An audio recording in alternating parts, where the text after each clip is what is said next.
I saw something very different in YKK. I saw that they considered the community the same way they consider the employees and the customers. I heard Tadao Yoshida, and I've heard his son say on many occasions, pointing his fingers at the leaders of the company and say, your job is not to maximize profits. Maybe you read that in some book or studied it in school, but that's not your objection, that's not your mission. Your objective is to fulfill the cycle of goodness in every sense.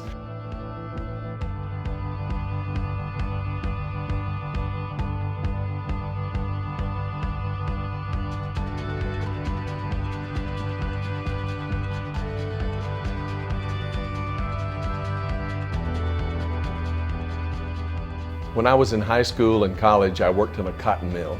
It was very dirty work, but I enjoyed it and I liked the people. And I graduated from Georgia Tech and I went into the Navy for 3 years.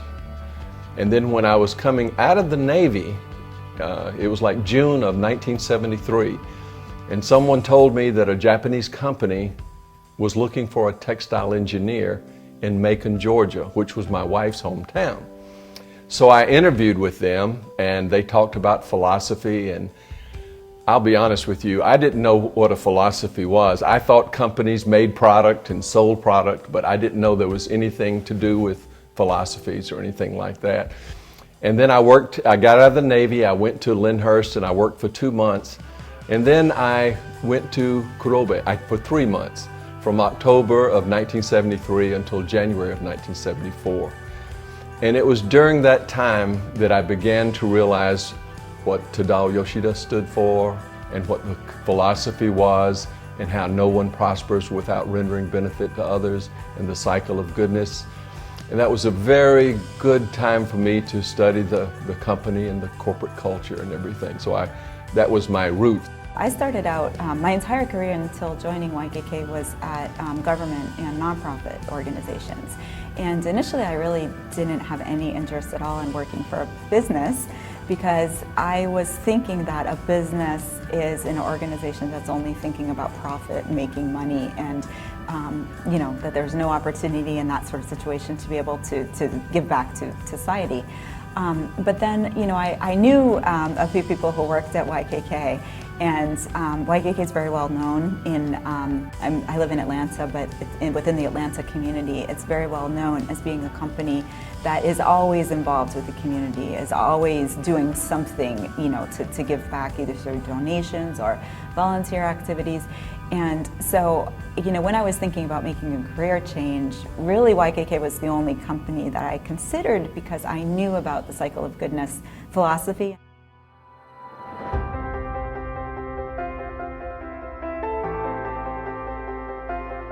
The way that we started it initially is we had, you know, 2 to 3 hour long workshops where we gathered all the employees together and talked very much in depth about the YKK philosophy. And, you know, that of course was really wonderful and people really enjoyed it. But because it's, you know, it was such a long workshop, and, you know, we made very many comprehensive materials and, you know, big booklets and PowerPoint presentations and whatever, you know, it's really not feasible to do it more often than once a year, really. We created one of these for all of our employees. It lists the 25. And these were created by people who understood the philosophy and the management principles and the core values. Everything we put in this book is consistent with that. We came up with 25 what we call the fundamental behaviors. And what these are again, very concrete, you know, instructions. These are what we want for you to do. And we came up with these behaviors, and then what we do is each week we focus on one behavior, and we go in order. Every single company in every single country within our region will discuss the same behavior on the same week. So week number 1, behavior number 1, and we go all the way through.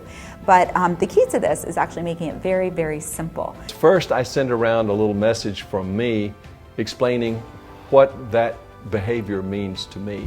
Every week we will discuss one of these. Even if we're in a meeting with a customer, we will talk about this week our topic is this, and we'll discuss it for 2 or 3 minutes with our customers.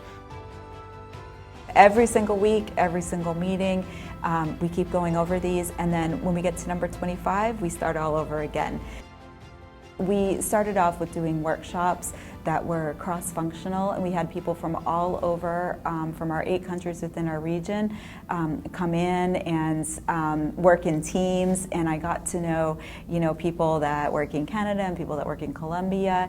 Sometimes people feel like, oh, I have so many things to do, in my normal job, and like now I have to go to all of this effort to be, talking about the philosophy and core values, and I'm already so busy. How can I possibly, handle doing something else? But what we found in our region is that through these activities, it's actually helped the rest of our business work, more smoothly, and created a better atmosphere.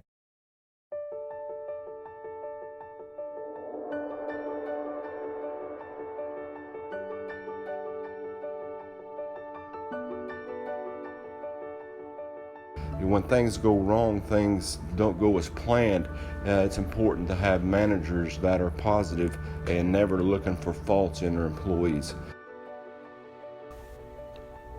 We all have days when we are down, but we can be a team with positivity that picks each other up. I know I will face new challenges, new faces, and new issues that I will need to deal with. Let's be positive. It's going to be a good year.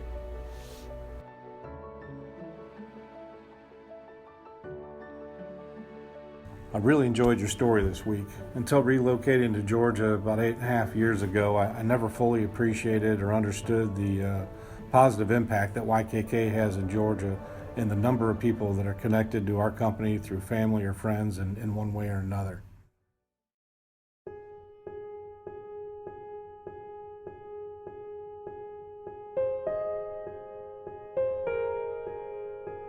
This time, I was personally impacted, thinking about the huge responsibility that missing a tiny detail could mean. I got so nervous thinking about that scene, with myself as the guy with that heavy responsibility. I think this is a perfect lesson to call our attention to the importance of every detail, every person, every step we take.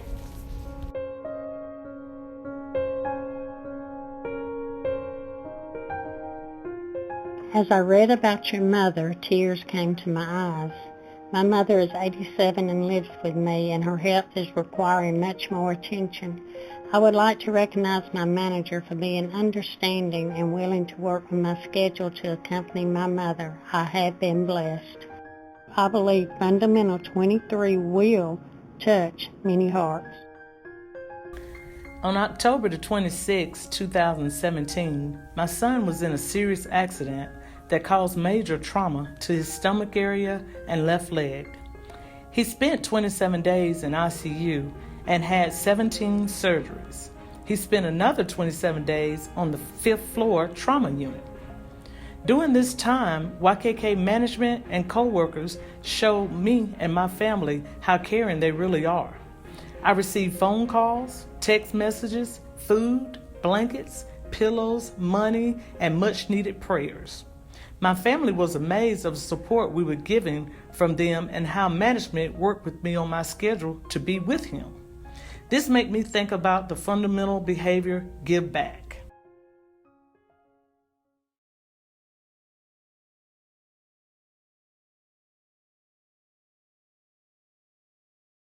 My biggest learning from him was to treat the employees with great respect.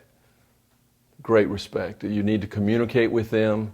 You need to provide training for them. You need to explain to them what's going on. For example, the quality of our products. You don't just tell the employee, we make a zipper. You bring the dress or the bag or something in and say, we're making this. We should take pride. We should take pride in this. Culture is just what exists. Culture is it's a reflection of how people behave. So we can't really create a culture, but what we can do is try to change people's behaviors. The ultimate goal is a corporate culture that reflects these principles and this philosophy. One thing I've noticed within our company is sometimes we'll have guests who will visit YKK in Canada or YKK in Mexico, or YKK AP in the United States, or YKK in the United States, and they will tell me, I don't know what it is, but I see something similar in all the places. Something in the people is the same, but I don't know what it is. I know what it is. You know what it is. It's our corporate philosophy. What's really great about working for a global company and you have this philosophy that basically everybody can understand is that you can take the philosophy and then figure out what's the best way to communicate that, you know, within the cultural context, you know, that you need to communicate it in.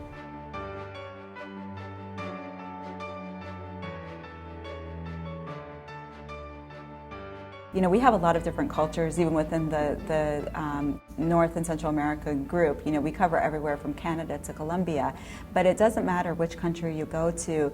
You know, people are really moved by the story of the person that started out, you know, from hardly anything and had so many difficulties in building the company. We're so lucky we have videos of him.